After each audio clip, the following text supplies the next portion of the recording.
Hi ladies and gentlemen, this is Tony Holowitz and I want to thank you for joining us for our class today on Internet Explorer 7.0. As some of you might know, there's a new version of Internet Explorer out. It's Internet Explorer 7 and it is replacing Internet Explorer 6. So what we're going to do is we're going to take a look at this and look at a couple of the new features that we think make this a good piece of software. A lot of it is just what you like in the software and your opinion, but we like a couple of the things about it, so we wanted to point those out to you. To start up Internet Explorer 7.0, we have a shortcut right here on the desktop, and we're going to double click on that.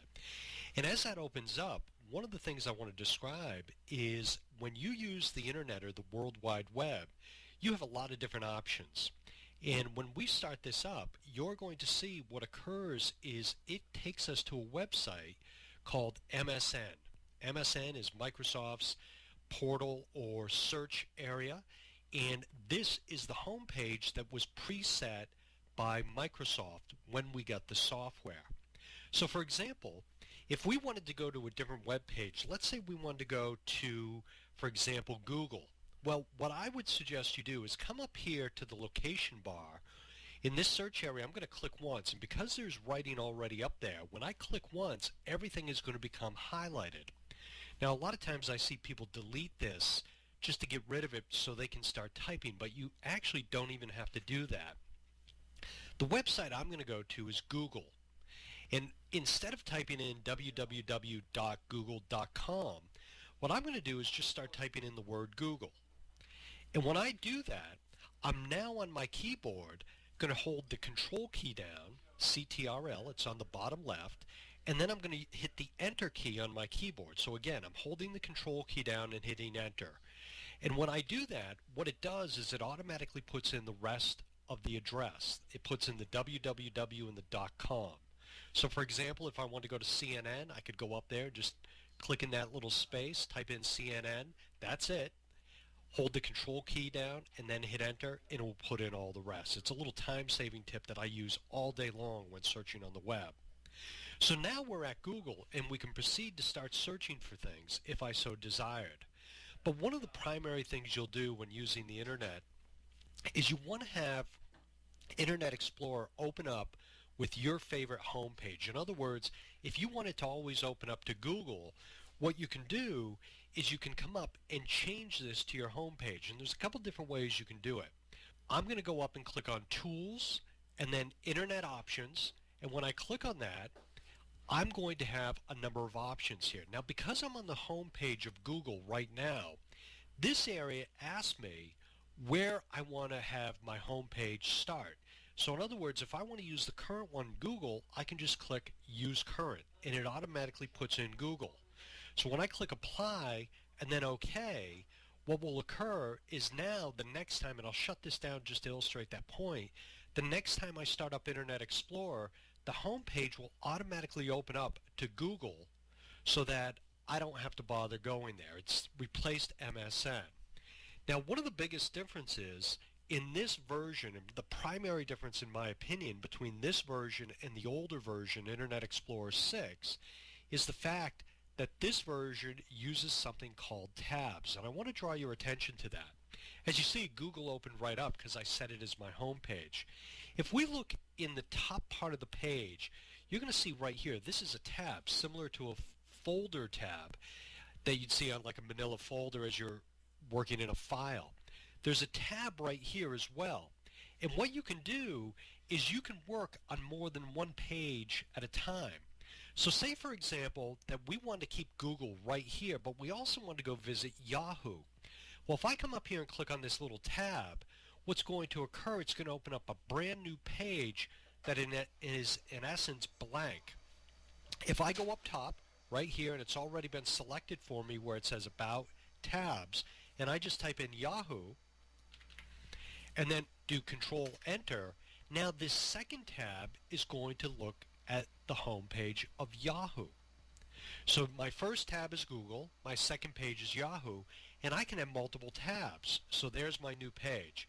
If I click on the Google tab, it takes me right back to Google. If I want to create a new tab, I can come over here at the very end and click on that, and I can search for something else. So in this one, I'm just going to go to CNN. I'm going to do Control Enter. And at this point, I have 3 tabs open on the screen. Now with these tabs, it gives me the ability to work in multiple areas without having to lose my initial page, which can be a nice thing to do. If I want to view all of these things at the same time, or if I want to see an overview of the pages that I have open, I can simply, and I'm just waiting for this to come up, and I apologize, that's going real slow for some reason, but if I come back down here to the far left where it says Quick Tabs, it's the 4 little tabs, and click on that, what I'm going to see next is an overview of all my open tabs. So now here I have Google, here I have Yahoo, and here I have CNN. If I want to go to Yahoo, I can just click on it, and it will take me to the Yahoo page. If I want to go back to that area, again, I just hit those 4 little tabs, and it in essence gives me a snapshot of all the pages I want open. If I want to close, for example, if I want to go back to the CNN tab and click on that, if I want to close this page, I can come up here and click on this X and it will say Close Tab. So I'm going to click on the X and it will close that tab. If I click on this X, it will close the Yahoo tab. So one of the biggest differences is the ability to have multiple tabs that I can work with. And that's really a great little feature. When I'm working with Internet Explorer 7, there will be times when I might visit a web page that I want to, in essence, save or bookmark. So what I'm going to do is I'm going to go up to a new tab and I'm going to go back and enter in Yahoo.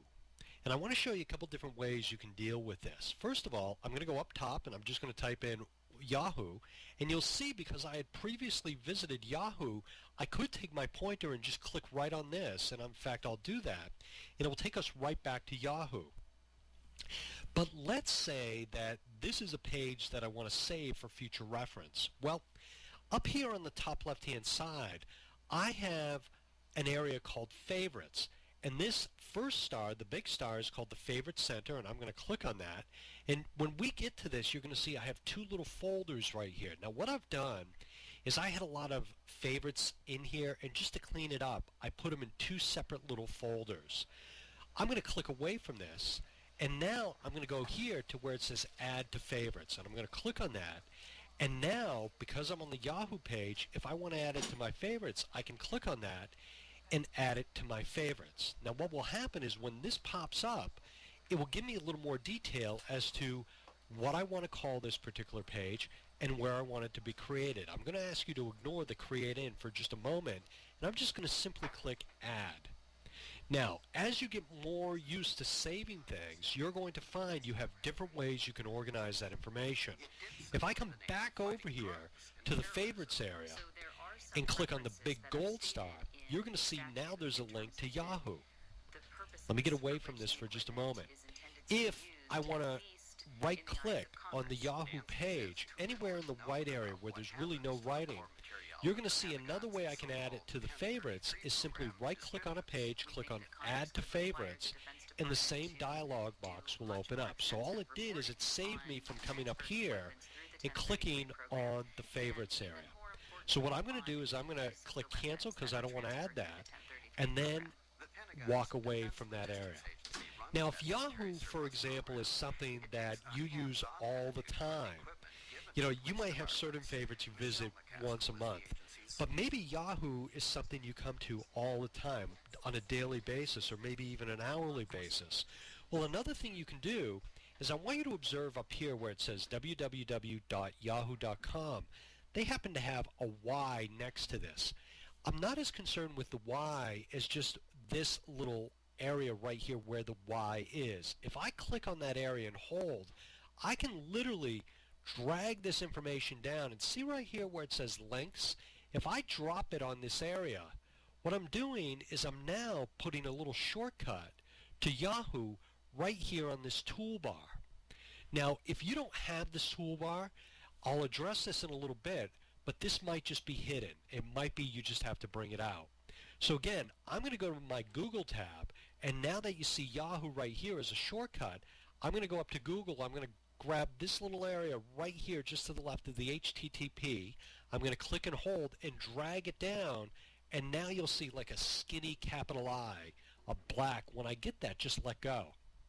Now sometimes when you put a bookmark on the toolbar up here, the reason for this is because let's say you quickly want to get to a specific web page. If I click right here on Yahoo, it is going to take me right to Yahoo. If I click on Google, it will take me right to Google. Now, when I'm working in this area, sometimes things I'll put up here are way too long. In other words, the title of that toolbar is way too much, and it takes up way too much space. So what I'm going to do is I'm going to go to CNN, and I'm going to drag that down as well. I'm going to come up here, I'm going to click, I'm going to drag it down to the right of Google, and I'm going to release it. And I might have missed it, so let me go back and grab that again. Here we go, and let me release that. It's just waiting for it to come up. And for some reason, the internet is going really slow at the moment, so I apologize for that. But again, see how when I dragged CNN.com down here, it's a very, very, very long name. Breaking news, U.S. world weather, entertainment, and video news. Now, I want to draw your attention to this and also to this bar up here, this blue bar. This blue bar is called the title bar.